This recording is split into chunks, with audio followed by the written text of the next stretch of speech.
கிருஷ்ணகிரி மாவட்டம் தேன்கனிக்கோட்டை அருகே டாஸ்மாக் கடை அமைப்பதற்கு எதிர்ப்பு தெரிவித்து பொதுமக்கள் சாலை மறியல் போராட்டம் நடத்தினர். தேன்கனிக்கோட்டையிலிருந்து ஒகேனக்கல் செல்லும் சாலையில் நாட்ராம்பாளையம் பகுதியில் பல ஆண்டுகளாக இயங்கி வந்த டாஸ்மாக் மதுபான கடையை இடமாற்றம் செய்து புதூர் என்ற இடத்தில் கடையை திறக்க அதிகாரிகள் நடவடிக்கை எடுத்து வருகின்றனர். டாஸ்மாக் நிர்வாகத்தின் இந்த நடவடிக்கைக்கு எதிர்ப்பு தெரிவித்து கிராம மக்கள் சாலையில் மரங்களை வெட்டி குறுக்கே போட்டு மறியல் போராட்டத்தில் ஈடுபட்டு வருகின்றனர். தங்கள் ஊரில் டாஸ்மாக் மதுக்கடையை அமைக்கக்கூடாது என்று அவர்கள் வலியுறுத்தினர். இங்க ஒயின் ஷாப் வேணாம்னு சொல்லி போயிருக்கோம். நாட்ராம்பாளையத்தில் இருக்கிற ஒயின் ஷாப் இங்க பூசப்பக்கோட்டைக்கு மாத்தி தராங்க. அது வேணாம்னு சொல்லிட்டு நாங்க 2 வருஷமா நாங்க போராடிட்டு இருக்கோம். மனு கொடுத்து கலெக்டர் வரைக்கும் மனு கொடுத்துட்டோம். அவங்க பாக்குறங்கன்னு சொல்றாங்க. இது வரைக்கும் அவங்க எதுவுமே கேட்கல. அப்புறம் இங்க நாங்க விசாரிக்கிறோம். உங்களை மக்களை விசாரிச்சுட்டு தான் நாங்க வைப்போம்னாங்க.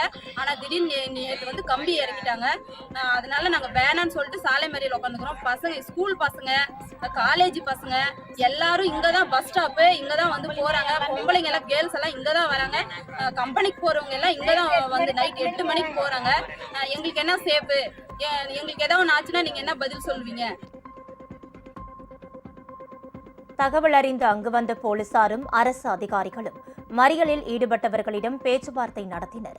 இதையடுத்து மறியல் போராட்டம் கைவிடப்பட்டது.